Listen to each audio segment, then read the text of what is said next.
minutes according to the clock.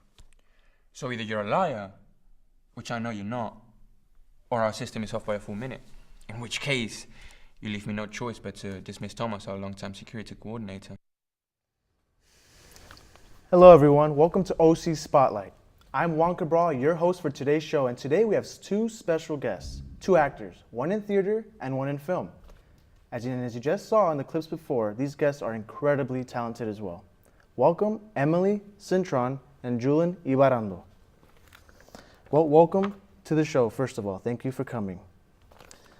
First off, we would like to start off with what got you guys interested in acting and what kept you going. Emily, let's start with you. So when I was really young, probably like in kindergarten, my mom put me in a musical and like an acting class, and I just totally loved it from the get-go. So I just really got involved in it, and it really stuck with me since then, and that's probably about like 18 years now, which is a lot. Wow, Julian, what got you interested and kept you going? What got me interested was the great performances of the great actors of the past, like Marlon Brando, James Dean, had a great impact on me, and yeah, just wanting to do what they did on camera, hopefully one day, and here I am. That's great to hear. And as I can tell, you guys have passion with the craft, right? Am I right? Now, Emily, with your experience in theater, you played a very key role in Mary Poppins, the play, correct? Yeah. Can you describe how it is and how it benefited you? Being in Mary Poppins was such an awesome opportunity. It was such a big production and such a large scale production, and I met a lot of amazing people and got a lot of amazing opportunities from it. I think the coolest thing about Mary Poppins is I got to play Jane Banks, who is one of the kids that Mary Poppins comes and teaches her lessons and ways to, her and her brother Michael. And I'm 21 years old, so it was really cool to have the opportunity to play an 11-year-old girl at 21 years old, and definitely gave me a different perspective on life and being able to see the world through a child's eyes again. That's awesome. That sounds like a lot of fun. But speaking of Disney, you actually work at Disneyland, right? Yeah. How's that atmosphere? Has it helped you in your career? Yeah, Disneyland has been such a great outlet for my performing because I get to do it while in school, and so it's just a good thing to have that I get to go do every weekend and perform for a bunch of people and make people smile. And it's such a big entertainment company that it's a great connection to have. So I'm very fortunate that I'm able to work there and be there every week making people smile. That's awesome. That sounds fascinating. Julian, you mentioned Marlon Brando and James Dean, right? Two very great American actors. Now, you coming from Spain, can you describe the adjustment to the country in the quick one sentence? The opportunity factor in this country is unlike anywhere else in the world, so I think it was a very great move to come over here and try it out over here. That's awesome. Well, we'll go to a commercial right now, and we'll be right back with these two very talented actors.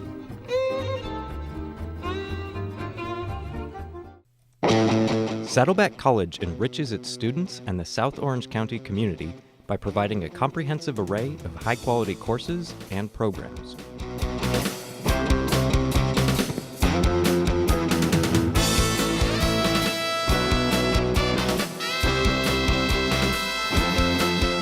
We foster student learning and success in the attainment of academic degrees and career technical certificates, transfer to four-year institutions, and improvement of basic skills.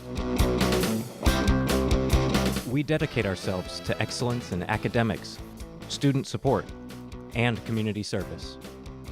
We hope Saddleback College will be your first choice.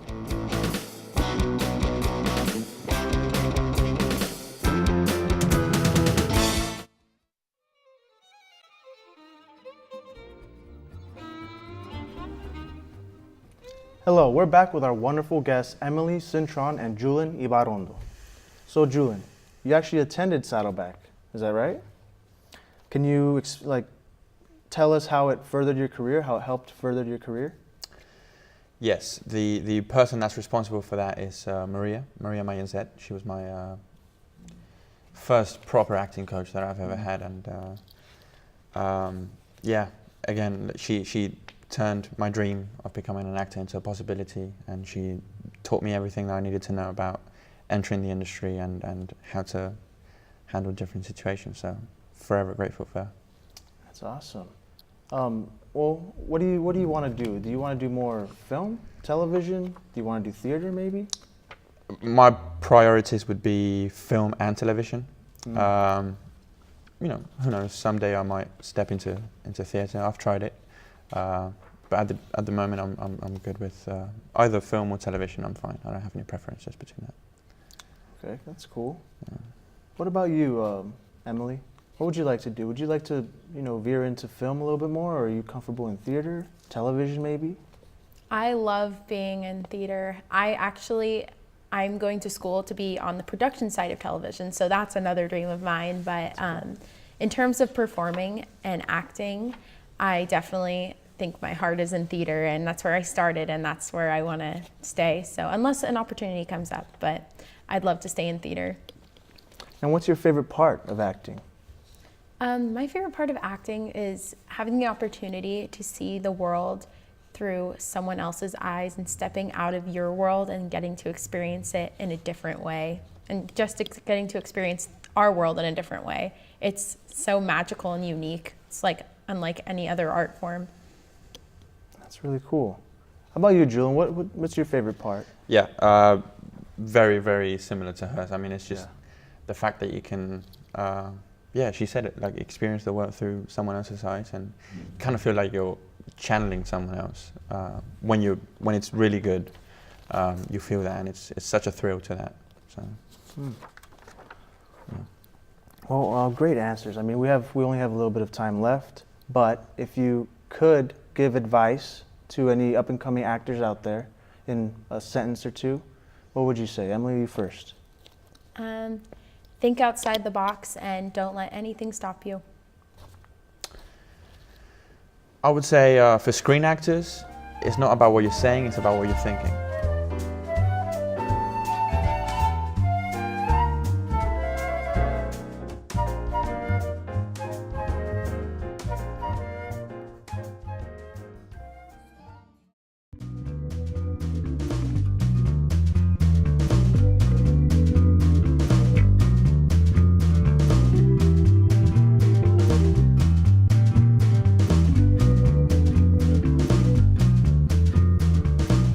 Hello everyone, I'm Jared Schwartz, and on this episode of OC Spotlight, we're featuring a group that helps to save the lives of more than 43,000 dogs, cats, and other animals since its founding in 1995.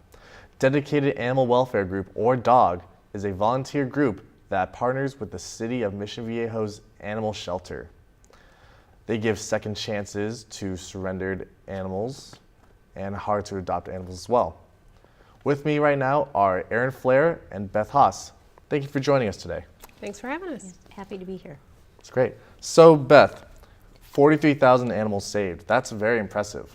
But I know other animal shelters can't do the same because they get impacted and they have to put animals down because of that. Do you happen to know the statistics of how many animals are killed every year because of that? According to the ASPCA, there are about 6.5 million animals that enter the shelter system in the U.S. every year. About 1.5 million are unable to make it out of the shelters. So we're doing what we can, taking some of these animals at the overburdened shelters and bringing them into our own and helping more animals get a second chance at life. That's great.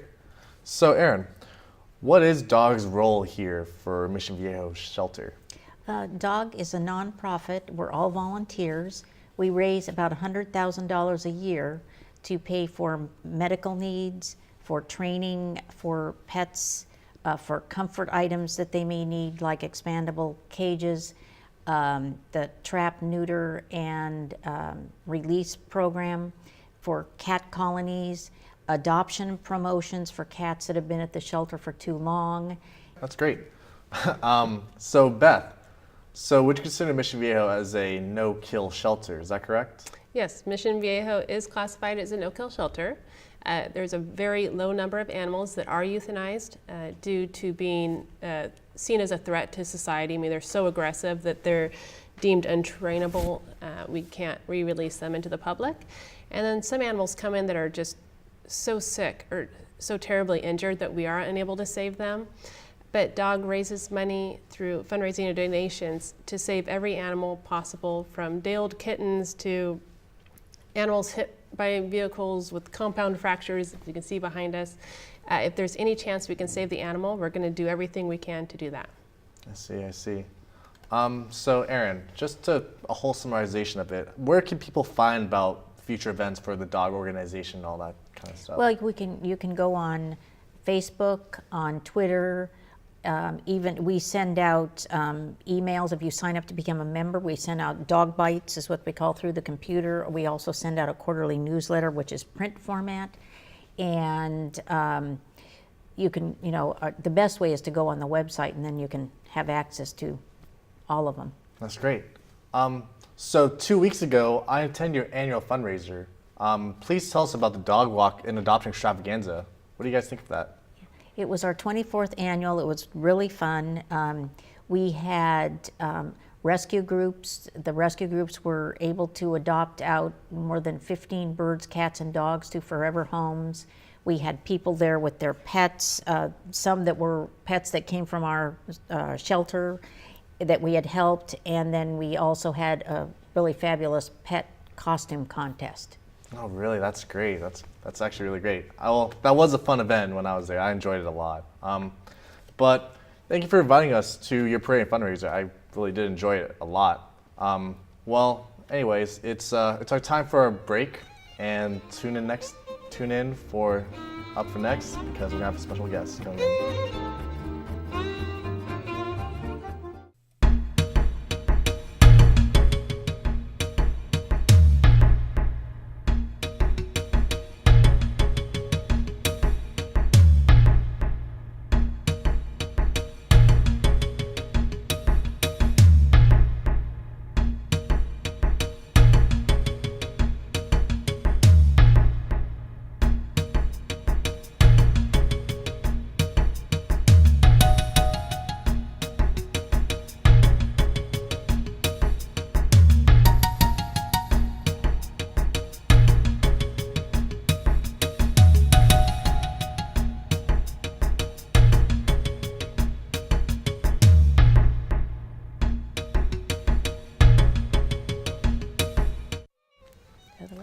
Welcome back to OC Spotlight. So I'm back here with Aaron and Beth, and today we have a special guest with us today. So Beth, why don't you tell us about a little guy over there? This little guy is Dusty. He's a 2-year-old terrier mix, and he's one of our second chance animals that we brought in from an overburdened shelter. This one happened to be from Riverside, where he was there as a stray. And there they don't have enough adopters for the animals that come into their shelter. So groups like ours try to help when we can by going and taking some of those dogs and bringing them into our shelter, where we have a higher demand for the rescue animals and not as much supply. So he's one of those special pets. You got a second chance. That's great to hear. That's honestly great to hear. But Beth, what's the key to getting a dog like Dusty to a nice home for a dog organization? Well, the best way probably to get a dog into the home in this day is to go through social media. We take pictures and videos of our pets and we share them online. And Facebook, Instagram, Twitter, you can go to dog.org and it has all of our links, so you can have access to dogs like Dusty and other animals and share them, help get the word out, get your family and friends to share the posts and help him find a home. That's great to hear. So Aaron, how would you happen to spread awareness for Dusty, if that's the case, to make sure he has a nice home? Well, I think we can use our newsletters, she just mentioned the website, and people in the community, if they get involved if they become members of DOG or know about DOG, then they can tell people, oh, if you need a pet, go to the shelter, go on this website. So a lot of it is word of mouth. I see. So in maybe a sense or two, what kind of jobs would you guys want to have if people want to volunteer for your organization? Well, I would think we would like to have people that want to get involved and do things. They can volunteer time. If they have things, some special skill that would really be good if they wanted to volunteer for that, we're always open to things like that, because anything that they do, if it is there to help for animals, and that's what our job is. That's great to hear. Just a reminder, the website is dog.org, so it's dawg.org. So I'd like to thank Aaron Flair and Beth Haas and Dusty from the Dedicated Animal Welfare Group for joining us on OC Spotlight. Thank you for watching, and I hope you as well will consider adopting a shelter animal. Until then, I'm Jared Schwartz, and I'll see you next time in OC Spotlight.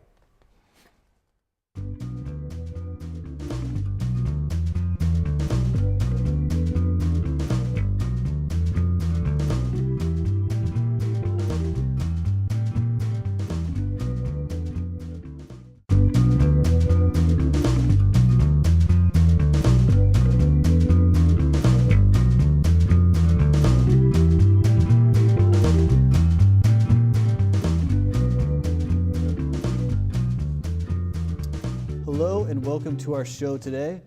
I'm your host, Dakota, for OC Spotlight on Channel 39. On tonight's showcase, we have a special guest live in our studio. It's Michael Garner, a local entrepreneur. How are you doing today? I'm good. Thanks, Dakota. Thanks for having me. Thanks for coming. So, Michael, tell me a little bit about yourself. Where are you from, and what do you do? Yeah, so I'm from right here in Orange County. I was born at Hoag Hospital, Newport. Same place my dad was born, and my son was born also. I'm a local entrepreneur. I own and operate a few different small businesses in the area. Wow. So I was told that you do a little stuff in music, and you've done things in the fashion industry. Is that right? That's true. Yeah. Yeah, I do. I've been doing music stuff for about the last, I'd say, 25 years now. Also, I owned and operated a apparel company for about a solid 10 years. We were up until about 5 years ago. So yeah. Wow. Okay. Yep. Well, I definitely want to talk about the clothing first. Let's start with that. What can you tell us about your brand? Well, I have a little piece here. It was called Resist. It's spelled RZST. We basically started from a graffiti campaign, and me and a couple other guys started just basically from nothing in a garage, and we grew it over like about 3 years into multi-million dollars in annual sales. So. Wow, that's incredible. So did you just wake up one day and say, I want to start making clothes, or how did that come about? No, definitely not. No. So it kind of started organically, I'd say.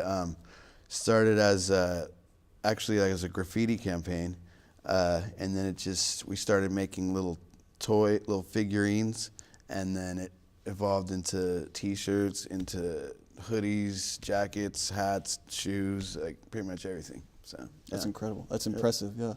Thanks. What do you think sets you apart from the market at the time, you'd say?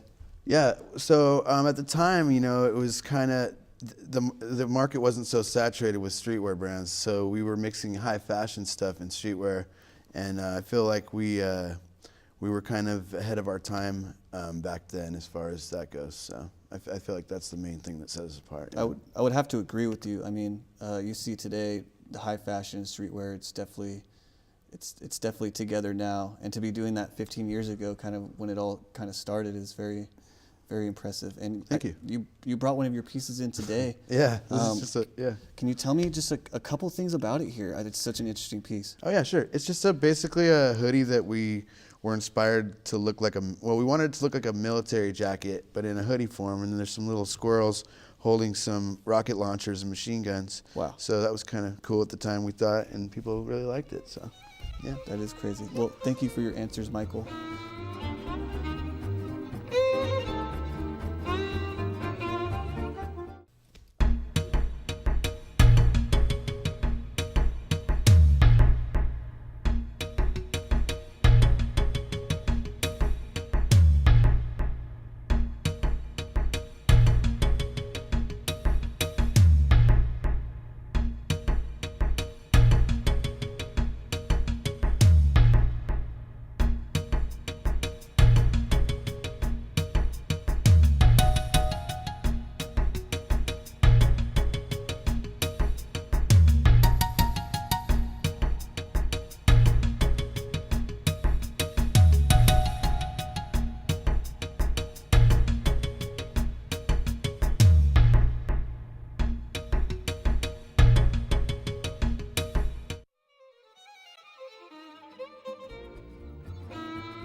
we're back. Thanks for staying tuned through the break. I'm Dakota Sedger, and this is Michael Garner. Now, tell me, before we went to the commercial break, you talked a little bit about your life in the fashion industry. You also said you were in the music industry as well. Tell me about that. How did you start? Well, the way I got started in music is just from my dad is actually a pretty well-known musician in this area, especially, and kind of everywhere, I guess you could say. So I just grew up listening to him play music and watching him live, and I guess it just kind of like was natural evolution, you know. So I just picked up a lot of stuff from watching him along the way. So. That is really cool. Your dad kind of, paved the way for you could say, right? Definitely. Yeah. Can you tell me a little bit about your music career? Like, what style of music do you prefer making? I like a little bit of everything. I like to work on tons of different genres as far as like different projects, whether I'm doing mixing and mastering or I'm, my own stuff. I like to mix different elements from different genres, I'd say. I like to try to blend a lot of the old style music that I grew up listening to with my dad, like old blues and jazz and rock and stuff, but then also some of the current stuff, hip hop and whatnot, and some electronic stuff, I think to stay relevant, you kind of have to do that these days, capture the old greatness and mix it with the new. Yeah. Most definitely. Yeah. Do you have anything you're currently working on? What can you say about that? I'm not working on a whole bunch of projects right now. I got a lot of other stuff going on, but I am working on a couple small things. Just mostly some mixing and mastering stuff, but nothing too crazy right now. Okay. But I'm always thinking about what the next thing I can do is. So okay, we'll see. Something will come up soon. No, totally.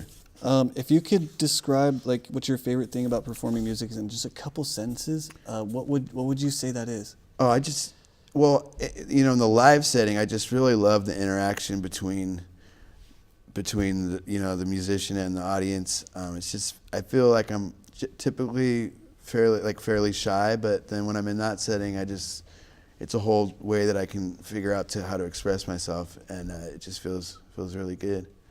Yeah. That's incredible. I kind of feel the same way when I'm on camera. It's kind of like everything. You lose everything but what's in front of you, Yeah. And thanks again for being on the show. That's all time we have left. It's Dakota for OC Spotlight. Thank you so much, Dakota. All right, buddy.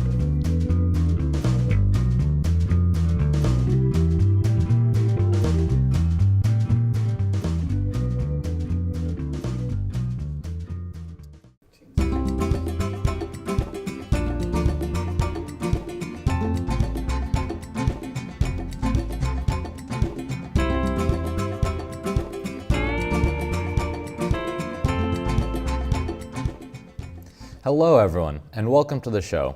I'm your host Julian Chisholm for Saddleback College's very own OC Spotlight. For today's show, we have a very special guest with us here live in the studio. Here we have Saddleback College's alumnus and aspiring artist Peter Lavoie. Hi Peter, thank you for joining us today. Hi Julian, thanks for having me. Happy to be back. So Peter, let's get right into it. How long have you been acting and what inspired you to start?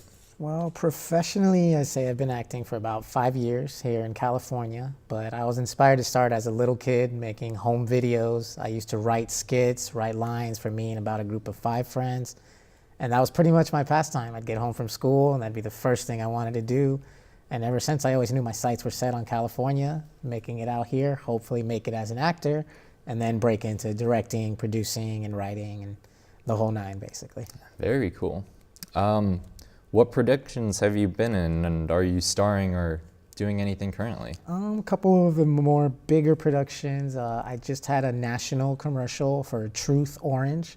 It was a anti-opioid commercial. It was really intense, but it was cool because it's my first national commercial along with a Telemundo commercial. So it's been a dream of mine to be on Telemundo. My mom loves that channel. And then recently, I have a video game coming out November 1st for PlayStation 4. A little bit of non-disclosure agreement, not too much I'm supposed to talk about, but it's a intense brawler fighting game. It was an awesome project that I got to film in Eastern Europe, Canada, Turkey, and a little bit here in Los Angeles. And then in about a month, I have a show coming out on Netflix where I have a recurring role as a gangster, and the name of that project is called Muso. It's a comedy which follows a Middle Eastern guy who moves to New York and just keeps getting himself in these crazy comical situations. I'm really excited to film that. And besides that, just tons of auditions that I could literally call any day, and I could have exciting news just coming up any point right now. Well, that is very cool stuff. Are you allowed to elaborate a little bit more on the Netflix show? Yeah, I can elaborate. I know the main character's name is Muso. It's titled Muso, and it's about this Middle Eastern guy who comes over to live with his cousin, Yadam. And his cousin's been here his whole life in New York City, and he kind of tries to show Muso the ropes. But he keeps getting into these crazy situations. Like me and my buddies, a couple gangsters, are hanging out outside of the mini mart. He sees people flicking each other off in traffic, and he thinks this is ordinary in America. So he comes around the corner, sees my character with my homies, decides to flick us off, and now he's in another situation with us where we just want to beat this guy, beat him up, and threaten him. And it's just kind of recurring. He keeps finding himself in weird situations with all these gangsters, pretty much doing things he shouldn't be doing, but he's completely harmless in his own head, just keeps ending up in these situations. Yeah, all right. So we're gonna go for one more question before the commercial, and really quick, what do you enjoy the most out of acting? The absolute most, the funnest thing about acting is you can live out these situations to the best of your ability that you probably would never do in real life. And it really lets you exercise your imagination, emotions that you probably never even thought to feel. And that's easily the funnest. I'm big on using my imagination, playing pretend. And that's pretty much what acting is to me. It's just big playing pretend. Well, great answers so far, but now we're gonna need to cut to a quick commercial break. We'll be right back. All right.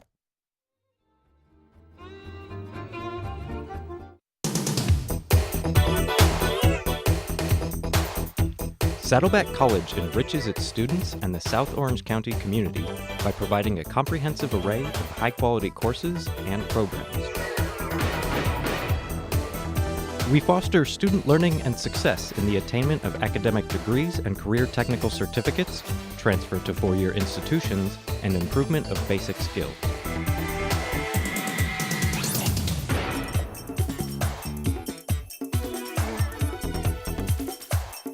We hope Saddleback College will be your first choice if you seek a dynamic,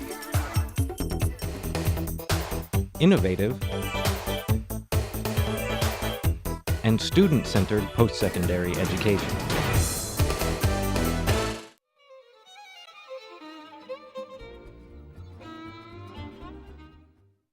And we're back. Thanks for staying through the break. I'm Julian Chisholm here with Saddleback alum and aspiring actor Peter LeBoy. Now Peter, you gotta tell me, if you could describe your acting style to us, what would it be? My acting style, I would just say is 100% committed. If I have a character, even if I just have an audition, the second I wake up, I try to wake up this character. The second I read the script, the first thing I do is I create a backstory. How was this character born? What was this character like as a child? What did this character go through as his teenage days? I try to really go really deep into this character. This is who I've been my whole entire life, and I try to leave Peter completely out of it, that you can see me and not, any kind of relation to how I act normally.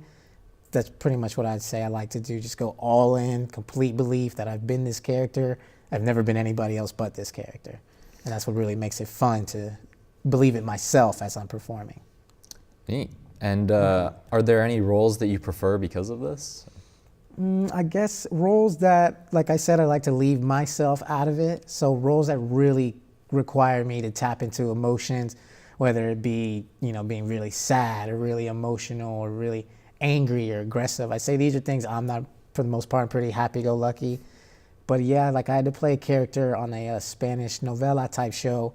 Was just a super arrogant, disrespectful teenager who just talks back and curses all the time. And I really got into that character because it was unlike me by a lot. So I could really get into that character a lot and have fun with being this rude, bully type of person.